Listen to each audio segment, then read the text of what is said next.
What's good? What's good? Happy Friday. It is the Too Thick Pod, your home for all things sports, cards, and levity. You know who I am. That's Manny Cards. What's good with you, kid? What's up? I'm excited. We haven't had a one-on-one show in a while. We were graced and blessed to get on getting people on our show and actually doing shows on Cousins Collectibles and Breaking Wax. So I'm excited because we actually get to talk together one-on-one. Yeah, you know what I mean? It's been a minute and we've chatted quite a bit, whether it's AOL Instant Messenger, whether it's the DMs on Grindr or whatever platform you use that I adapt and to make your life easier. You said like, hey man, we actually hadn't recorded a pod, just you and I was thinking about it. You're right, it was the Cousins pod, the Breaking Wax pod we were guest on, we had Trees on, we had our homies from New Zealand on, and it's good, man. I need this hobby release. Yep. I'm excited. Yeah. We talked so much that we could have just recorded it and just put it out because we got some good information. We actually spent the weekend together. We were bunked up in a king-size bed up in Traverse City. We had a heart jacuzzi hotel room. The bed rotated. It was on this like platform, and it's slowly, like if you put 75 cents in it, it would like slowly rotate, like tick, tick, tick, tick, tick, tick, tick, tick, tick. Like like when you're going up a roller coaster when you're ascending before the fall, like that. Tick, tick, tick, tick, tick, tick. It was like that. Well, did you notice the mirror on top too? I did. Yeah. I did. Yep. I was just staring at myself for like an hour, trying to go to bed. But yeah, we haven't made a podcast with just us two, but we've been with each other. It seems like 24/7 the last couple of weeks. So I like I said, we have a lot of a lot of things to talk about with the hobby. We have the Traverse City recap. I guess let's get into it, right? Yeah, let's start there. I will say this. I hear other podcasts talk about like, man, we should just hit record. And we did an entire episode. And I always thought that was a little more tongue-in-cheek, but I believe it more now than ever, whether it's, stuff that Courtney and I do prior to Hobby Night School or just conversations that we have. I mean, hell, we did the Breaking Wax pod and we did like 45 minutes before we went live. And then we did like another half an hour afterwards. And I eventually had to dip out because I had to pee so damn bad. And that was like a 2 hour and 10-minute marathon. And I don't mean marathon in a bad way. It was, had I not had to pee, like I think the thing would have gone forever. We might still be talking about all things copy and my man who's done everything in the world and knows everybody. Yeah, I mean, I didn't even realize, like he said, it was 50 minutes and then he looked up and it was 2 hours. And that's kind of how it seemed. And that's what excites me about the hobby. It's like, that's the enjoyment of the hobby, right? We're all, like he said, we're all nerds, just nerding out, trying to talk the hobby. And I do want to say thank you for the kind words, love the last couple of weeks. You're welcome. Not you. We had Breaking Wax asking us to get on. We had Trees Collectibles coming on our podcast. We had the Double Coverage guys coming on. And we also had Cage shouting us out on a Jeremy Live. Jeremy Lee's Live. Sports Cards Live. I got you, kid. Don't worry. I'll pick it up. Yeah. Thank you. On his he had Cage on and the question was, what is your top 5 favorite podcasts? And he shouted us out. So thank you for the kind words. We've been gaining a lot of new listeners. So hold on, before we get shit on, because I am all about transparency. The question was, name your top 5 podcasts, to which Cage he said, tactfully said, everybody knows the top 5. How about we shout out some that don't get the love that he feels that, should be deserved, and then proceeded to, call us Too Thick, the Thick Boys, everything but the actual name of the pod, Too Thick Pod. But it was all good. To your point, our DMs have been very active with people with kind words, and it is truly humbling and flattering that anybody gives a shit about anything that I have to say, let alone Manny Cards. I don't know why people want to listen to me, but it's awesome. They probably want to make fun of me. And did you know this Thiccolo thing that you just randomly put together? Everyone's catching on. It's like, I want to be Nate. I want to be a Thiccolo. I want to be the leader of Thiccolo. Let's do the Thiccolo riot. And I'm like, oh God, what did we create? You know, what's funny is like when we moved to Michigan, all of a sudden you start seeing like the Hatchet Man sticker more and more and more. And as a kid, full transparency, I attended many like ICP concerts and came to Detroit for these things. This is like 15, 20 years ago. You know, I was like a little high school kid. And so we came up here and it was one of those things where any group of people, we would call them blank alos. Yeah. You know what I mean? And so like the Thiccolo thing was just, it was more of like an inside joke. And so it sincerely warms my heart that that's catching on and people like watching us eat food and being referred to as part of the Thiccolo family. So big ups, whoop whoop to all the Thiccolos out there. I can't. It's great though. I'm actually enjoying like the hobby more and more since we've been doing this. So it's so let me tell you, we had a show. We committed to a show, Levi's, up in Traverse City. So Traverse City is like hardcore Northeast Michigan without crossing into the UP. Yep. You know, just to give you a general idea, like obviously it's a little bit, somebody's going to come on with the old latitude and longitude and tell me how I'm wrong, but just for a reference point, that's where it is. Mm-hmm. We had committed to this show a long time ago. Well, it just so happened it was the same time as the Ludeck show, which we had we said, hey, we're always going to be a part of it. So we had to tell our fine folks at Ludeck's, hey, even though you're put on an awesome show, it's invite only, it's in Chicago, we committed to this show. As everybody knows, Manny and I both have kids. My two oldest had homecoming, meets, all that stuff. So Courtney was not going to be able to attend. So it was truly going to just be myself and Manny making the trek up there. And to your point, it was the most unique experience I've ever had for a card show, just because I didn't have the commitments other than being a vendor for Reckless Cards. I was able to go up there and hang out with Manny as a friend, as a work colleague, for all things Too Thicc, and actually just hang out and legitimately have fun. And what I thought was really cool, and I really appreciate more and more, is as we're smoking cigars, as we're eating good food, as we're having drinks, as we're walking around this cool city enjoying the vibe, not necessarily always talking about cards, but just in the back of my mind knowing that it was like a damn card that brought us together. And now I've got a friend, family, who's somebody I will want to spend my time with for a long time, or at least until you piss me off. Which I hope never comes, but it probably will. But yeah, we acted like we were 21-year-olds up in Traverse City, not like going crazy, but we stayed up. I wouldn't say 21-year-olds because they stay up till like 2 or 3 in the morning. We went to bed at like midnight, so that's like 21 to us. But we went to it wasn't an easy midnight either. It was like it took every damn last drop of energy to get to midnight. And then when you get old, and to all my old Thiccolos out there, get in the DMs, or leave a comment. When you're getting old, that at a certain point in the night, you start understanding that you're already paying for it tomorrow. Like, okay, I've stayed up past 9:30. I should have gone to bed after Murder, She Wrote. I stayed up past that, so now my Saturday is absolutely shot because... And the thing that's crazy, too, is I'm not a good sleeper, so I'm not sure how that works for me, but yeah, we're definitely old people. Yeah, well, we went into that arcade bar. Remember that pinball guy? He was like probably like 50, 60, and he's standing there, and he was like about to throw down with us because he thought he wanted to play us one-on-one with this pinball. And he was like, I got the world record in this pinball machine. me after like 4 lemonade vodkas I had, I was seeing probably 10 balls at once. I break his record, and you could tell he was happy, but he was not. Like deep down, he was very upset. And I turn around to yell at Jeremy, This guy's playing Miss Pac-Man and getting upset because of the ghost people chasing him. Let me paint a picture for you.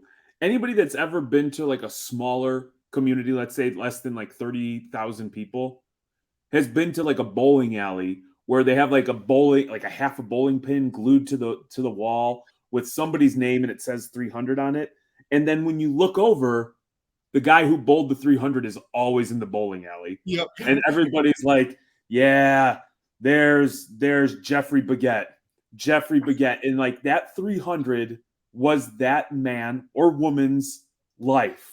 Like they are legend there. That's all I could think of is when we walked into this thing and we were just taking a stroll around, seeing what arcade games were available to play. And this guy came out of nowhere to let you and our dear friend Tracy, and shout out to her for being a great host. Yeah. He went out of his way to let him know that that machine was his. He is daddy, and you're walking onto his fucking turf. He dressed like he came out of like Dazed and Confused, met some like horror movie where there's a carnival. He looked like a vampire slayer. Came out with his wristbands because of the button said he had a bush. That was one of those things that I was like, I took one look and I'm like, nope, I'm going to keep it moving. Yeah, you did. You went right to the older games with Pac-Man, and I was like, I know what? I'm about to play ping pong, and I felt him staring at me the whole time. I'm over here trying to focus on these 10 balls that I'm seeing, and I got him breathing down my neck. But yeah, the show. We wake up early in the morning. Well, you wake up. You had to wake me up because I was dead to the world. My stomach was hurting. I had chili dogs at like 12 o'clock at night. Don't if I was doing that. There's the Thiccolo in me. And then we get set up at the Traverse City. It was a nice show. It was like, how many would you say? 50 tables? No, I would say 30 to 40 tables. Really, 34? Yeah, it was a small show. But one of the guy had like 20 of the tables, and this dude's like collection was insane. Yeah, so we had gotten set up, and just a whole new level of appreciation. I mean, I've always appreciated what Court's done, but we've always had like different roles, and so she's always had a really good knack for setting things up and making the most of the space and being able to like pivot and adjust to make sure that we're showcasing things that we'd like to sell or products that we want to share with the hobby community. And then it was left to me and Manny, and we're like, damn, I should have brought the kids, because then we actually had to do the physical labor of carrying everything in and out. And we're like, well, this isn't very much fun. But you and me, being champions that we are, overcame adversity. Yep. And we got set up. And to your point, it was a very intimate setting, and by no means is that a diss. It was really cool. And there was one table in the middle who essentially had 4 tables, 2 long and 2 short. And as Manny was saying, I've never seen somebody with so many one-of-ones, like elite all-time great quarterback on-card autos. I mean, just stuff everywhere. Mm-hmm. Like legitimately his dollar box, or what you would think is a dollar box, was organized by team. And you would go through there and there would be slabs, there would be one touches, there would be top loaded cards. I was going through the Bears stuff looking to pick up Steven some David Montgomery stuff. And I'm like, oh, here's like a Justin Fields on-card auto numbered out of 5, or it was a sticker auto, I'm sorry, for like $1,200, and that was in his dollar box. Yeah. So I'm like, who is this guy? He's there with all of his sons. He doesn't have a card shop, doesn't really have an online presence. He just has a warehouse where he parks all this stuff. And so as we talk about our show experience, I had no idea that this guy effing existed. Me neither. I had no, like, I mean, this guy had to have been $500,000 worth of stuff with him, because we were just doing like high level, basic conservative math, and like easily $500,000 worth of stuff at a small show like this. You would have just never expected it.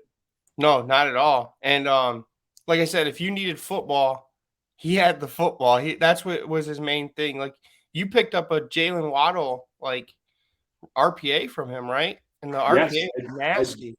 I did. I think I might have it available. Yep, right here. If you're listening, go to YouTube and look at this. Like, it's nasty. It looks like it's the OLF, right? Yeah. OLP. No, it's the OL. Numbered out of 5. Number 1 out of 5. You know what I mean? And Mhm. so, yeah, and then I picked up some other stuff, but yeah, it was really cool. He was fair to work with. I will say, not being critical, he has so many damn cards that when it's time to buy something, it takes him a minute to get to pricing. Mhm. You know what I No, mean? it And did. he did have an army, and by no means is it a complaint. It's perfect for that show, but it maybe that's why we don't see him at big shows, because it would take him multiple weeks to go through and price everything with the sheer volume of what was there. And he was pretty nice because I asked him a couple cards and he'd be like, "What'd you find on comps?" Because I mean, he had stuff comp, but I mean, you could only do so much. And I would tell him, he's like, "All right, you want it for that?" Like he didn't care. Like you could tell he didn't care, like if he lost or took a hit. He was, if you bought at comp, I mean, if you bought bulk, he was giving you a good discount. But he didn't, like I said, if you could get through that box, I bought a Todd Gurley and Marshall Falk out of 10. I think it was flawless dual auto, or it was National Treasure flawless.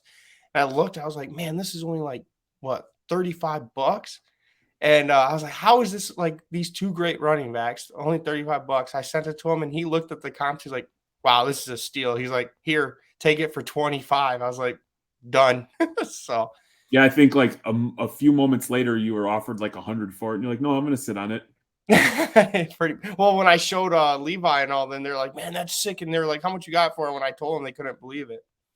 Yeah, you know the. In, I want to recap. I want to close with my point about like the difference between a big show and a small show. Mhm. I will say, kids were coming through. Football right now continues to be king. Football moves the absolute fastest. One thing that I noticed was, with the exception of like one or two people, I think it was Up North Collectibles was there, and he's got a pretty big following, and he was doing the kind of like, think of like the videos you see with Ryan Johnson, Card Collector 2, at a show, going through trying to buy a bunch of cards from people. He was doing his thing. He had his backpack. He was spending some serious loot. Otherwise, it was like I would say cards in that like $500 to $200 range were what was moving.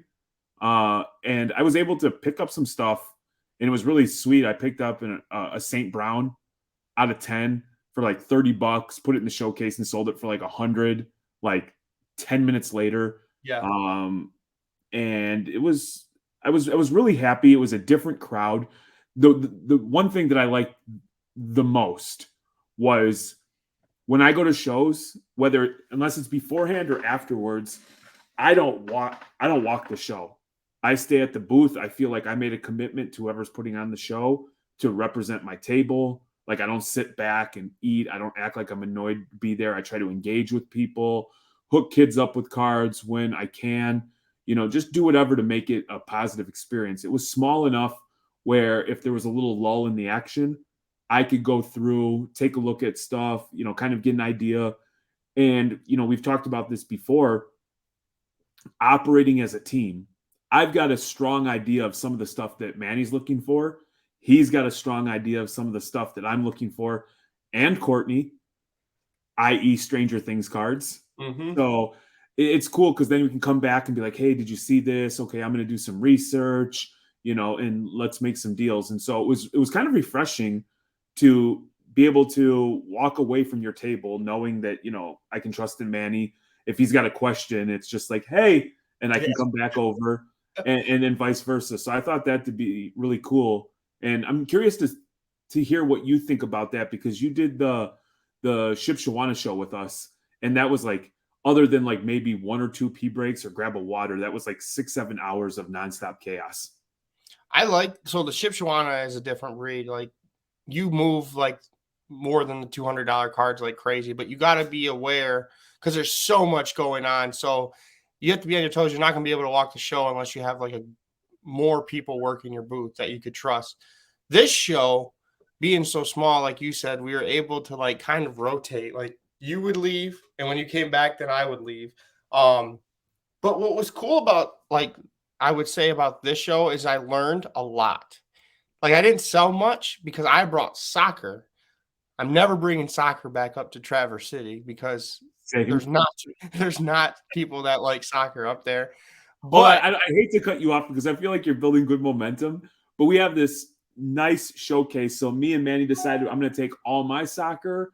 We're going to take all of your soccer. We're going to put in one showcase and just have an absolute fire showcase of soccer. no And one you've needs. never heard me or Manny brag about our cards. I would always say that we're like, the high tier of low end or mid tier. We're not, these aren't 5 and 6 figure cards. But when we put all of our soccer cards raw and slabbed in one showcase, like I felt legitimately proud. Like I felt like you could put that showcase at National and it would get some love. You had Mhm. short prints, case hits, low numbered stuff, autos, big name players. And that took up legitimately 33% of our table space. And nobody gave a shit about soccer up in the great northeast of Michigan or I northwest. I don't think we opened that case. I think I opened it once because someone bought your Holland base Topps The future finest. stars. Yeah, the Yeah. futures. That's it. But I did learn that community up there, though, if we ever were to go back, we need to get Lions, Tigers, Pistons, and just bring that stuff because everyone was asking for Amon-Ra. They were asking for Jared Goff. They were asking for DeAndre Swift when they came up, and they were also trying to sell it to us. So next time we go up to like a smaller show, you got to know your region, and that region up there is definitely hardcore. You could say PC collectors, right? They want their Lions, they want their Tigers, and they want their Pistons. So, and Red Wings too. So that's all we're bringing. If we ever go back up there, we're just going to bring the Detroit teams.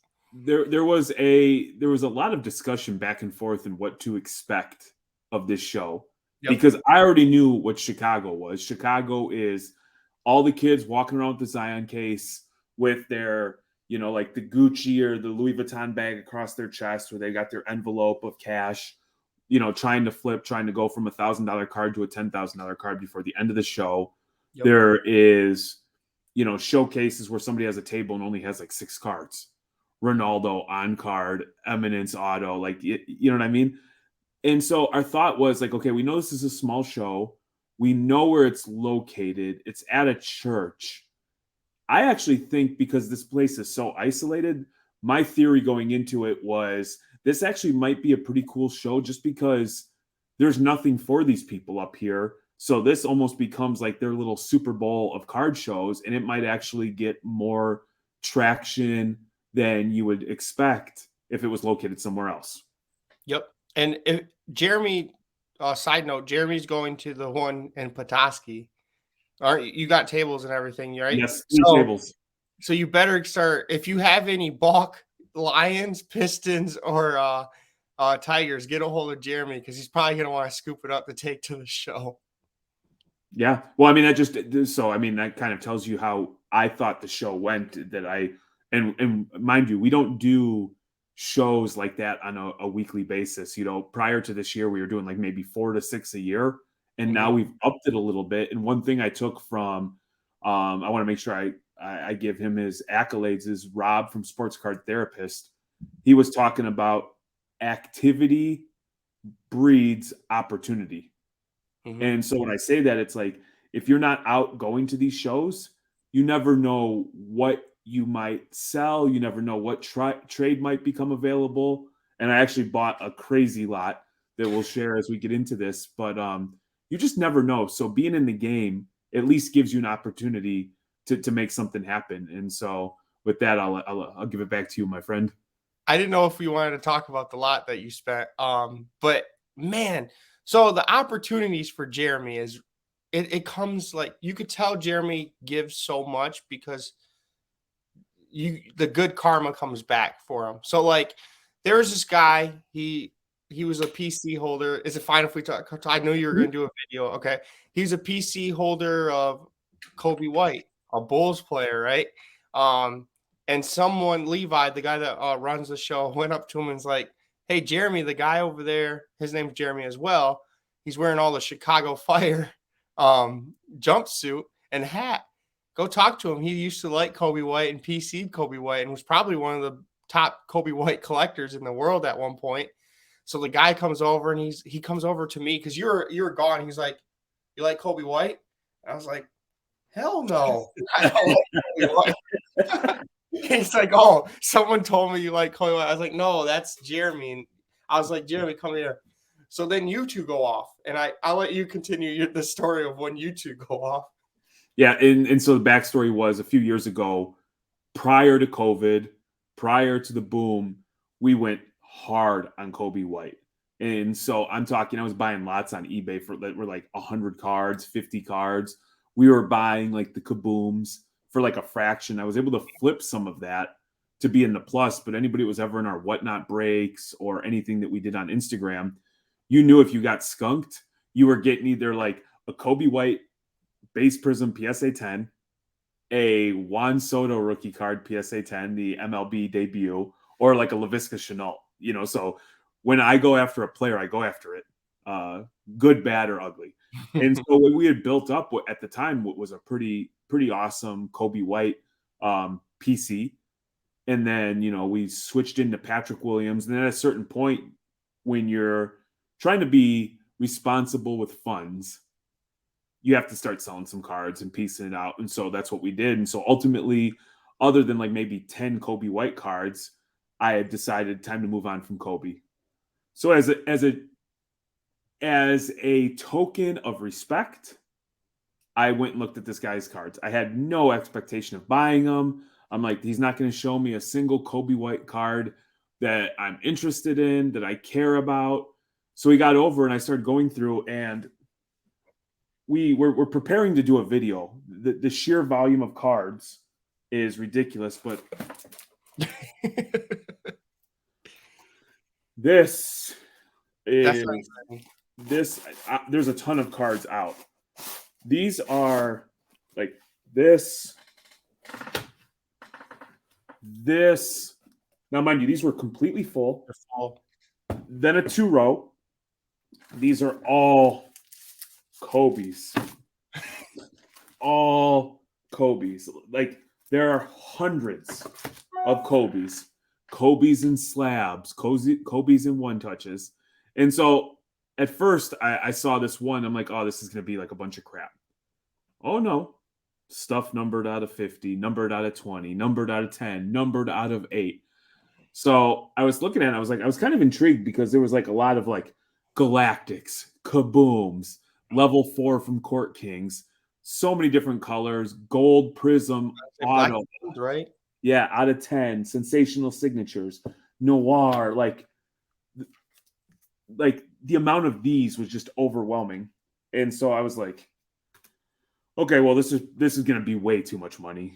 This is going to be way too much money. I love the idea of buying a massive thing because Kobe, in my opinion, still just turned 22.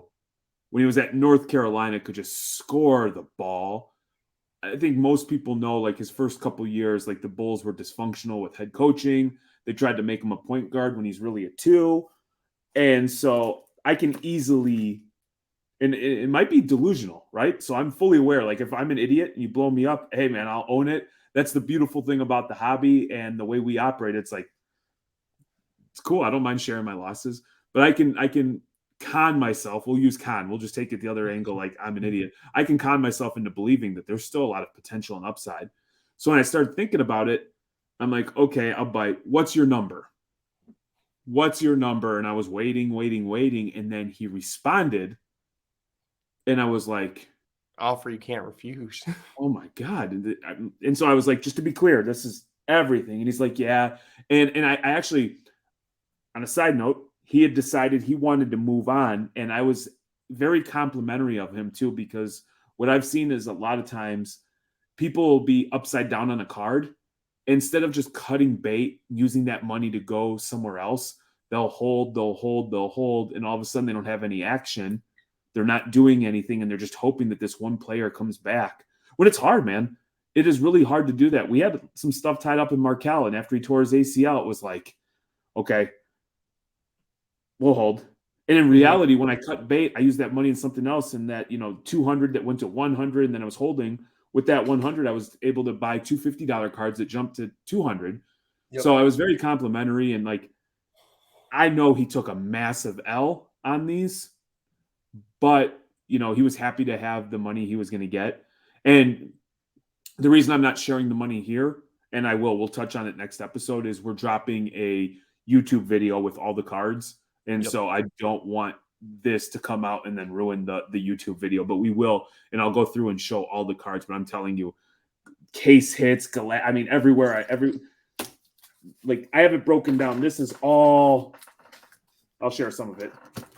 This is, look at this. Dude, level 4, more noir. Noir.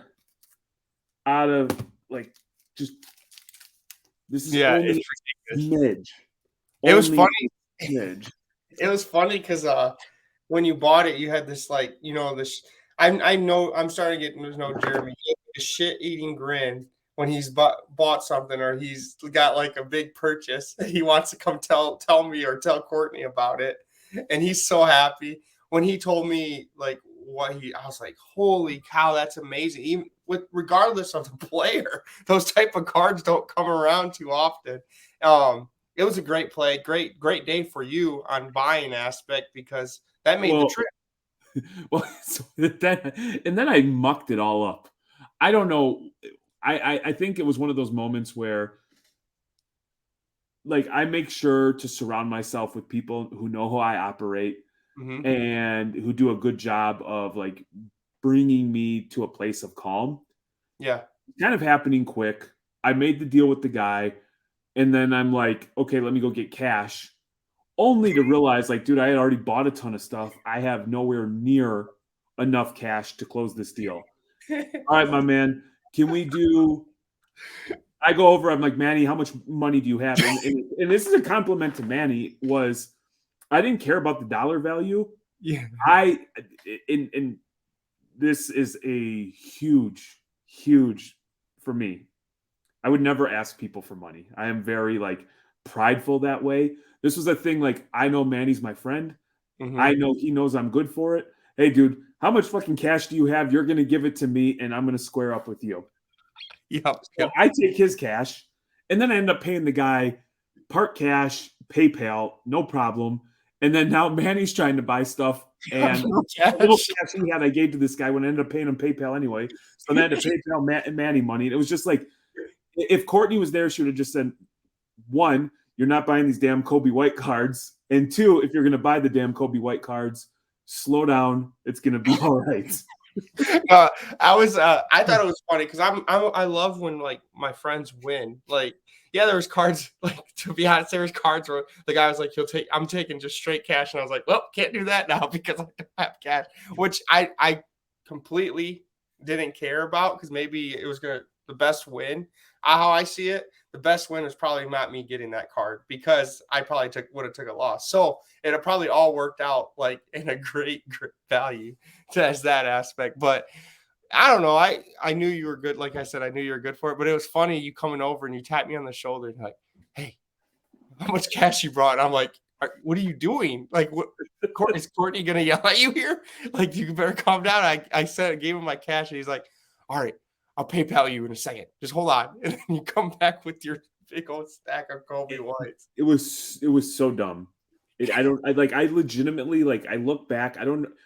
It's one of those things where I can look back and be like, I don't even know what the hell I was trying to accomplish. The minute, I still, it's nonsensical. It's nonsensical. I took money to you to give to him, to pay him with PayPal, to pay you with PayPal. And to date, I relived that moment. What the hell was I thinking? Because I'm the type of there had to have been something there. There had to have been something in this that for whatever reason made sense. Even if it's stupid, I still want to know what the hell my thought process was. Because all I did was make sure that you didn't have cash. And then I couldn't sell any of my soccer cards to Kate. So I took all your cash so you can't buy anything, and then you have nothing but soccer cards for an audience that wants nothing to do with soccer. Yeah. It was fun. I loved it. Hey, I do want to talk about because you're talking about basketball cards and you're buying basketball cards, but can I do you want to finish it off? Yeah, I just a couple of other points. Yeah. The thing that stood out to me most that I stopped was the participation of Oh yeah. ladies Yep. at this show was so fucking badass. Yep. I agree. So dope. And I'm not talking about the person that's there out of support for their husband or for their kids that really doesn't know the market and they're just doing it because they love their partner and want them to be happy. I am talking about women setting up tables, women with fire ass showcases, women wheeling and dealing. Like Yeah. this show was awesome. Yep. It No, was I agree. absolutely cool to see, and it it bummed me out for just one piece. Is like Courtney and Amelia weren't there to see it. You know what I Mhm. mean? And that's like that's their thing. They want participation, they want inclusion. And it was so awesome. And it was like, and I have to stop myself because I never talk to a woman as if she doesn't want to be there, she doesn't collect. It's always like I treat her like I would treat a guy. Hey, what do you collect? These are awesome. And like we were both trying to get that Jalen Green kaboom From Drea. from Shout out to Drea.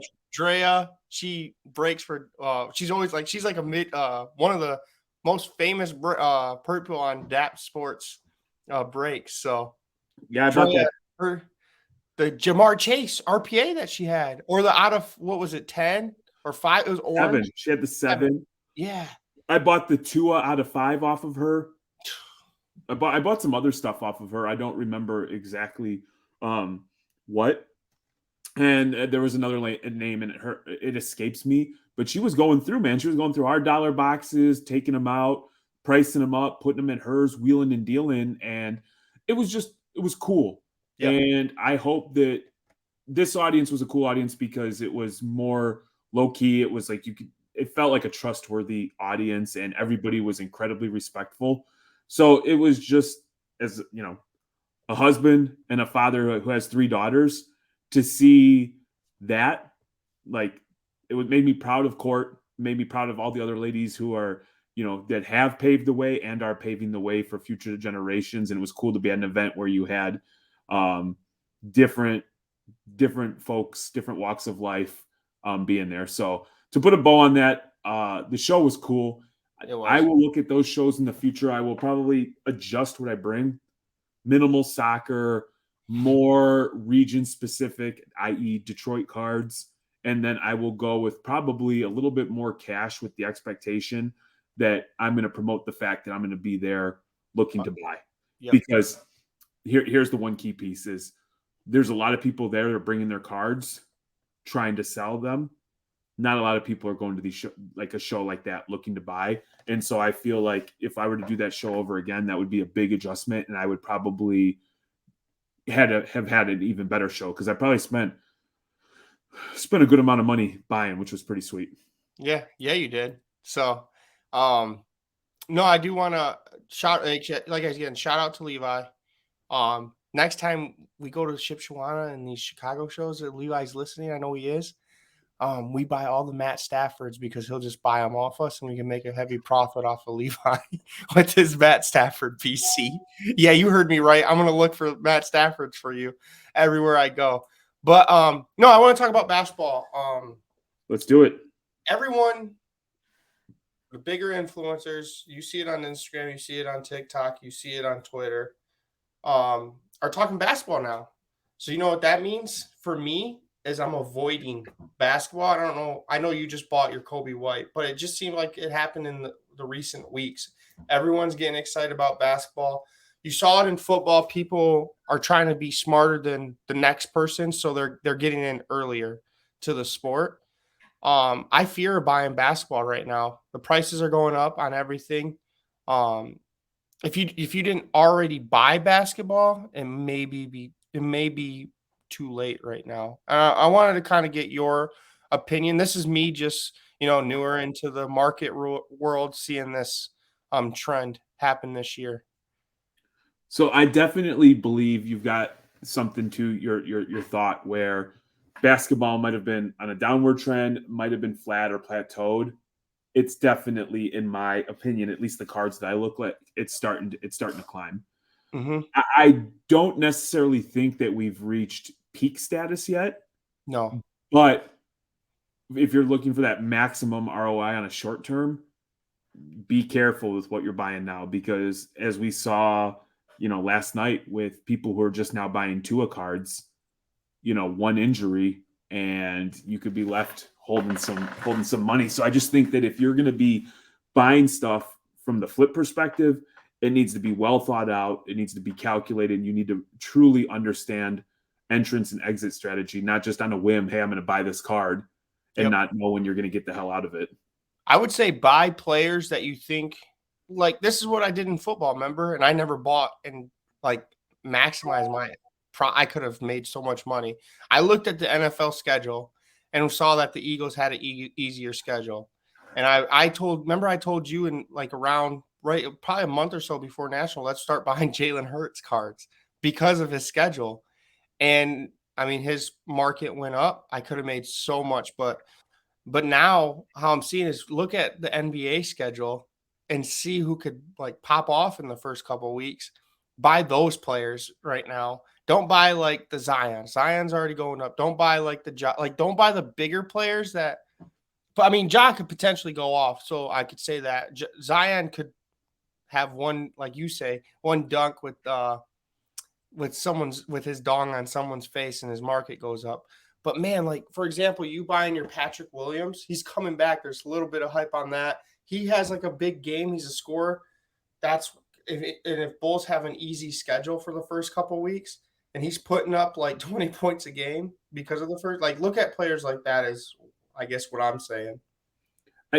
One thing that you touched on that I think most people who have been in the hobby a long time, and you won't realize it until the next time it comes through, and I'm going to point it out right now, is you had a play.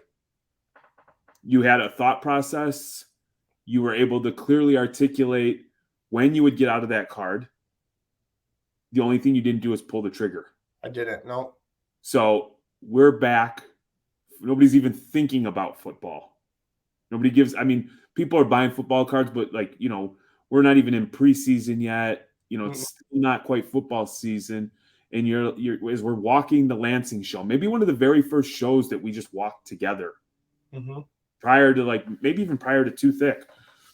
And you were talking about like Jalen. I like he can score on his legs. He can throw the rock. The Eagles are going to be what I believe is a good team. Their schedule lines up nice. This would be a great play, but you didn't pull the trigger. I didn't. No. However, I would say right now that you're probably feeling like you're probably like this a little peacocking a little bit because it's validated. It validated. So what it'll do is like the next time in your head when you have like that same conviction or that same thing for a player, you'll pull the trigger.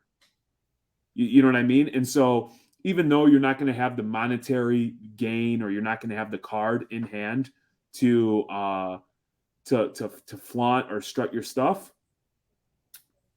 you now know that like if you pay attention to what's going on and being through this hobby, being through like cycles or how it ebbs and flows throughout the process or the course of a year, you now are going to feel that much more confident next time you go into something. Oh, yeah. You identified when you wanted to buy the card. You identified why you wanted to be the card. All the pros, the cons were very minimal, especially at the price point we were buying in. And then when you're going to get the hell out of the card. I should have done it. Like I regret it, but at the same time, it feels good to actually feel like I'm getting a grasp on the market. Like now it's been a couple years. Like I'm even starting now, like the last couple of weeks or months. We're big into soccer. I've been buying Brazil players because Brazil's favorites to win the World Cup. And if Neymar, specifically, I've been buying Neymar, comes out and puts a couple goals in with Brazil, like he was like their savior in 2010. He was hurt the last couple World Cups. If he comes out and dominates and he's like one of the best players, I know a lot of people are getting Vinny Jr. cards. I'm going for the Neymar, the guy that's going to lead the team.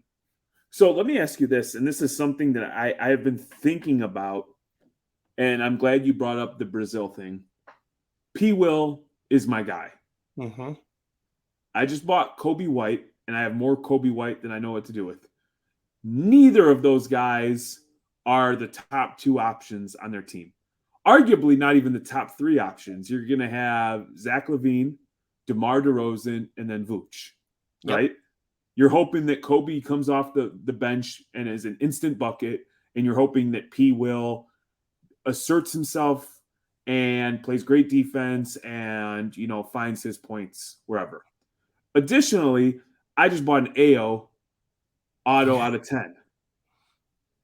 My thought process is there's one basketball, and as much as I love the Bulls, it's probably unrealistic to think that DeMar and Zach are going to fall apart. So let's just assume that they're both all-stars again.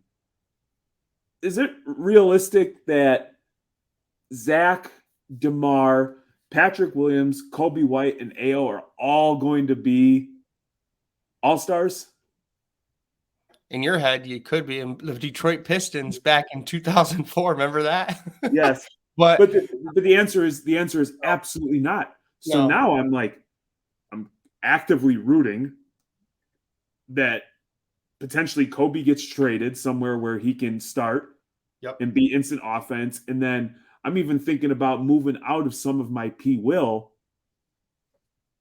to go somewhere else, because obviously some of this is for PC, but I am sitting on a lot of Chicago Bulls stuff. And even if they did win the championship or made a deep run, how often do people go nuts for players who are realistically at this point in time option number 3, 4, and 5, 4, 5, and 6, 5, 6, and 7 for a team? No. And so I'm wondering if you had put any thought into it as you load up on Brazil. What are the fears? What is your thought process when it comes to stuff like that, if any? So with the World Cup, I'm assuming a lot of people are watching it, and who bags the goals, right? That's what people want to invest in. They don't want to invest into a defender. But Neymar is the leader. If you want to consider it like basketball, he's the leader of the team. He's like he's the Chris Paul of the team, right? But then you have your scorer, which is the new scorer, which is Vinny Jr. He's been he won the Champions League for Real Madrid. Everyone's buying him. His market's a little high. I'm not buying as many Vinnies. I'm buying more Neymars, just because I feel like people are a ton of people are looking at the Neymar or Vinny Jr. aspect and forgetting that one of the greatest of all time is on that team and is the leader. So that's, I guess, when I say I'm buying Brazil, I'm buying Neymar. I'm not really buying too many Vinnies. I'm not buying Rafinha, Antony. People are high on Antony right now, but that's because he went to Man United and scored a goal. And there was someone that Ronaldinho came out and said he's excited. The one player he's excited to see is Antony. So that's kind of a big deal if you know soccer. Brazil legend saying he's excited to see Antony play. So that's like a tip for you if you want to get into some Antony stuff. But there's other teams out there. It takes one bad game and Brazil's done. Soccer goes either way. You could be the best and you could just be outclassed that one day. Messi and Ronaldo's going to be heavy talks because it's their last World Cup. So that might be a little bit hype to get into. But like we told you guys on the past, I'm not really buying in huge to buy to sell at the World Cup, because I think during the World Cup, I'm going to be actually buying, because there's going to be so many people that's not us that bought soccer just because people told them to buy soccer because it's the World Cup, and they're going to be looking to get out of it for basketball, for other things. And that's where I'm going to be scooping up soccer. But you get them one key players that you think are going to do really well in the World Cup and sell them. A common thing I've heard regarding soccer is these people who don't follow soccer and are truly doing it just as a flip. Yep. Hey, I'm going to buy this now. The World Cup's coming, and I'm going to 2, 3, 4, 5x my money. And I'm like, be careful, because just like we saw in football and just like we're seeing in basketball, everybody's trying to be slicker and on to the next thing a little bit quicker than most. And guess what? Maybe the run-up in soccer has already happened and there isn't another run-up. Nope, I don't think so. I think the biggest run-up's going to be, and it's funny people say it, is when it comes to America. Because there's going to be more, the American market, I'm sorry to say, I know there's people listening from other countries. The American market can set the market pretty much. If you get, prime example, F1 was nothing. And when Americans found out F1, it went through the roof. So when specific to sports cards, because F1 was like one of the most Oh, popular yeah. sports in the world prior to America catching on. You're right. I should say that. I don't want to get too much hate. But like when the World Cup's in America, you're going to get more Americans hype for the World Cup. So I think in 2026, if you could load up on some great cards right now and get that hype, then I think that's the actual hype. Yeah. The important thing is think it through. Yep. Understand what makes sense to you. Understand if you can have that money tied up for the duration you truly need to get the ROI if it truly is a flip play. Yep. Also, sometimes it's cool to buy a card that you don't give a shit whether or not you sell. You just so happen to like the card. Yep. You know? And that's me right now with my World Cup sticker book. I'm trying to fill this up, and Jeremy laughs at me because I'm like a child with this thing. Look at this. I'll show. I laughed because we were sitting here for like 10, 15 minutes, and I'm like, okay, what's Manny cooking on? What's Manny cooking on? And my man must have like ADHD brain or something like that. And so finally I was like, dude, I'm ready to, we're chatting. I'm like, well, we should just hit record and make an episode. And he's like, oh, okay, cool. I was just playing with my sticker book. Like absolutely no damn respect for me sitting here just like. Don't, you were doing stuff. Don't give me.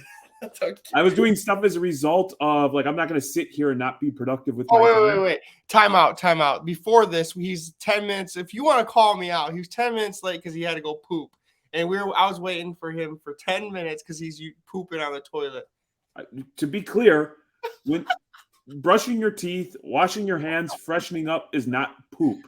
Not everything that happens in a bathroom is poop. People take showers, people floss, people brush their teeth. And everybody knows me. I'm very methodical and diligent in what I do with my bathroom routine. The fact that you always take everything to poop speaks to the petulant child that you are, my friend. I am. Leave me alone. It's fine. Please reread the message. At nowhere did it say anything about poop.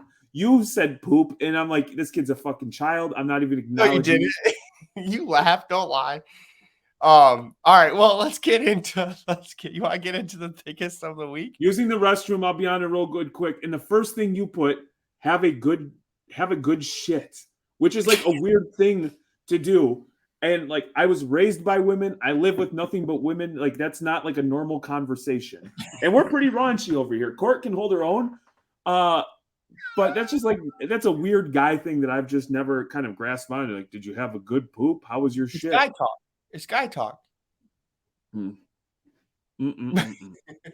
People understand. Actually, but what's funny is I understand it as guy talk. And even though I don't participate in it, I have taught all the kids, and now it's everybody, that anytime somebody uses the bathroom when they come out, like, did you have a good poop? Yeah. So see? it's always like great. Like Courtney will go in there to get a brush for Lala to do her hair, and she'll come out and kind of like, did you have a good poop? Like we'll have company. Like, hey, did you have a good poop? Exactly. So it's me just messing with you. I think I learned that from you. So as we come to an end of this, we would be not true to all the Thicc fam, the Thickalos out there, if we didn't share with you our thickest of the week. Mm-hmm. And anytime somebody's got a table with 78 different entrees on it, and they start using the bones to brush their hair, this truly is the Thicc lifestyle. So I present to you DJ Khaled ordering the entire damn restaurant and then eating something and then putting fish bones in his hair. I think. All right. Here we go. Tell them to bring out the whole restaurant.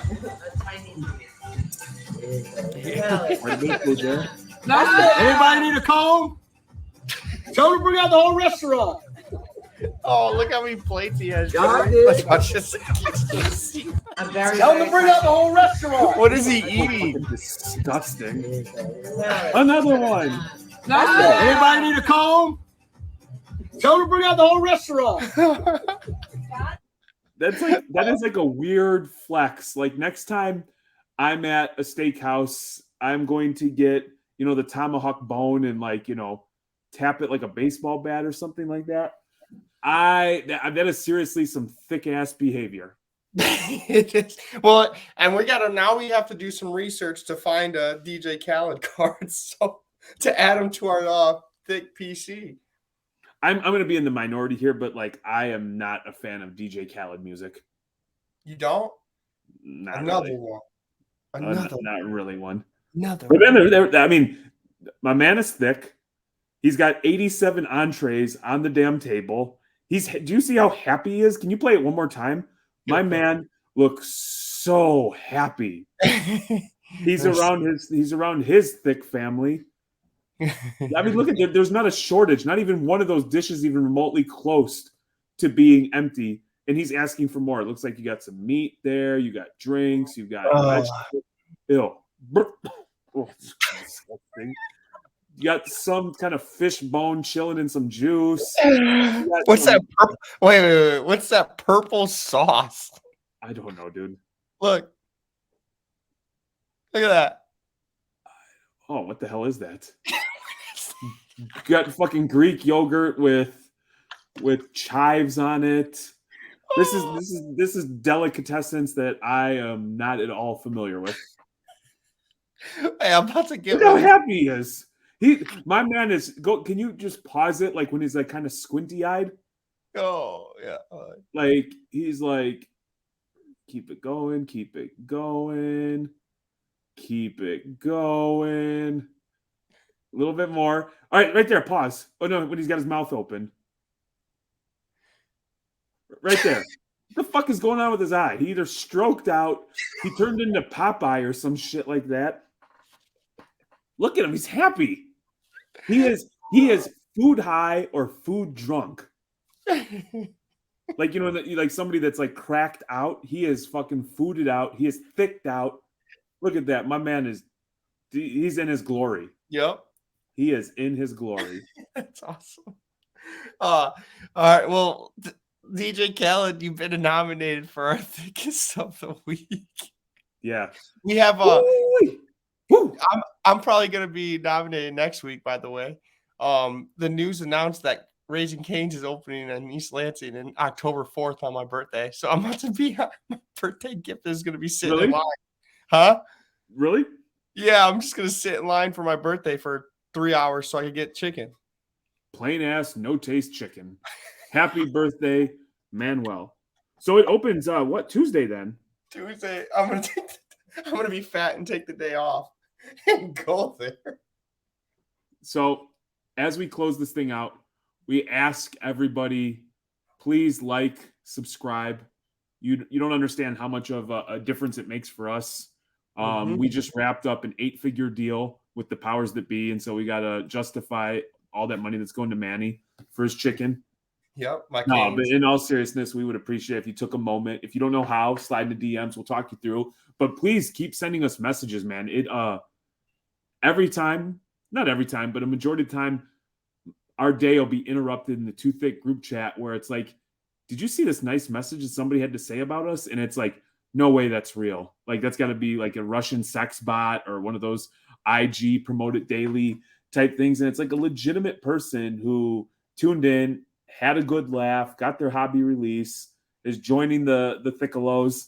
Yep. And we really appreciate it. Even if you don't, we really appreciate it. So I hope that everybody has a great weekend. And with that, I am out. Peace.